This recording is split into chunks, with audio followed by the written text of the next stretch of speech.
Hello and welcome back, Sprout Up scientists. My name is Tadpole. In the last video, we learned all about the water cycle and the different states of water. Can you remember the stages of the water cycle? Right, evaporation, condensation, and precipitation. Can you also name the different states of water throughout the water cycle? Right, solid, liquid, and gas. We also talked about how water is important to humans and all living things, and how water cycles through our environment. In today's video, we're going to talk more about how people use and save water in our communities. And to help us explore these topics, I've got my friend Rhizome from Save the Bay. Save the Bay is an organization that works to protect, restore, and celebrate the San Francisco Bay. Let's head over to Rhizome. Hey Sprout Out scientists, my name is Rhizome with Save the Bay. Have you ever heard of a watershed? A watershed is the natural flow of water over land. A watershed is an area of land that channels rain and snow into streams and rivers. Then, the water in those streams and rivers flows into places like bays or oceans, like the San Francisco Bay. Some of our water here in the South Bay starts as snow in the Sierra Nevada mountains. This snow melts and goes through rivers, streams, and human-made aqueducts. Aqueducts are a fancy word for pines and tunnels that carry water. That water finally makes its way through our communities and eventually out into the San Francisco Bay. Watersheds are important for many reasons. It's water for trees and plants. It's a habitat, a home for water creatures like fish and salamander. And these lakes and streams are important for us humans as a place to visit. Over time, cities grow to support more people that are moving there. So we need to build more roads, more buildings, more parking lots, playgrounds, all of these ways that cities grow to support communities in wonderful ways. One important piece of this puzzle is making sure that we have enough water for all of the people living in a given area. We need water to grow food, we need water to drink, and to shower and brush our teeth. To keep spaces like parks and other green areas healthy and thriving, we need to make sure that there's enough water also for the plants and animals that live in our area as well. So how do we make sure that there's enough water for all living things? It's called water infrastructure. Infrastructure is a big word. Let's sound it out. Infrastructure. Water infrastructure refers to the systems that we build in order to manage the water that we have and we use. For example, behind me, you could see a water treatment plant. This is where our water goes after we use it and where it's cleaned so that we can put it back into the environment in a safe way. The Pacheco Reservoir and the Anderson Dam store water for when we need it most. During a drought, when it hasn't rained for a long time, we can use that water that we have saved. Storm drains help guide water away from our communities, our homes and buildings to keep it from flooding.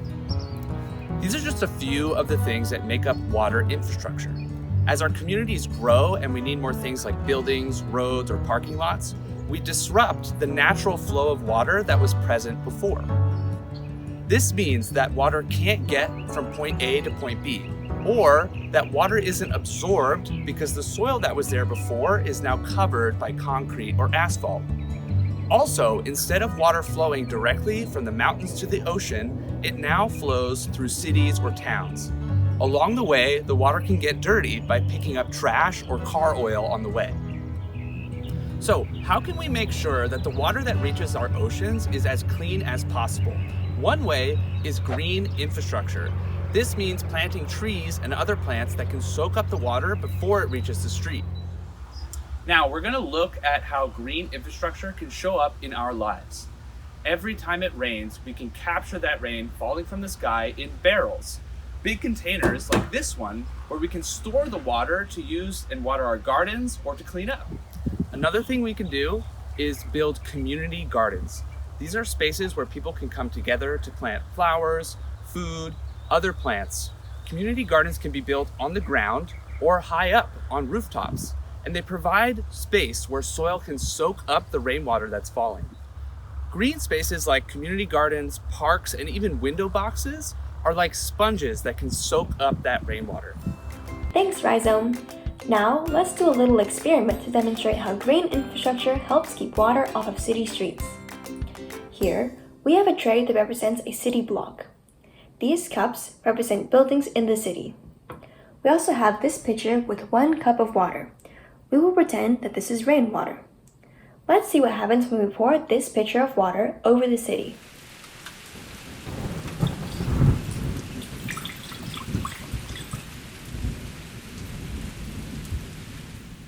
Notice all of the rainwater falls off of the buildings and ends up in the streets. This will eventually make its way to the ocean. Let's measure the amount of water that ended up in the tray.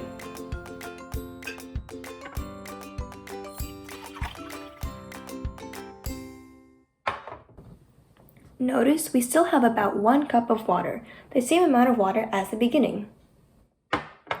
Now, let's add some green infrastructure to our city.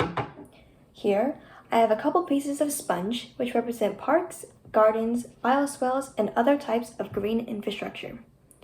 Now, let's pour the same amount of water, 1 cup, over the city, which now has lots of green space.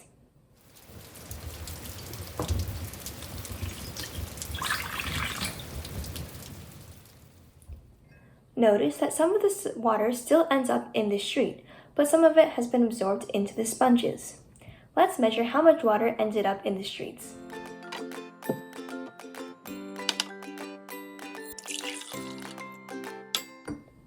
Notice that this is less water than our previous scenario when we didn't have any green infrastructure. So, this activity shows us that one of the reasons why it's so important to build cities with lots of green space, plants, and trees is so they can absorb rainfall and prevent water from picking up trash from the streets and bringing it to the ocean. Thanks, Sprout Up scientists, for joining us here today. Before we go, let's do a quick recap on what we've learned so far. First, we learned about watersheds. Watersheds are natural ways that precipitation, rainwater or snow, can flow through our environment and out into the San Francisco Bay. Next, we learned about water infrastructure and how we can build things to help us manage, clean, and store our water. Next, we learned about green infrastructure, which is basically our ability to use plants to capture and store rainwater, rather than letting it run off our dirty streets and into the ocean. Can you think of any examples of green infrastructure in your own communities? Next time, we're going to learn a little bit more about how we can, in our own homes and communities, help protect our water and the people who rely on it. We hope you had as much fun as we did, and I hope to see you next time. Bye!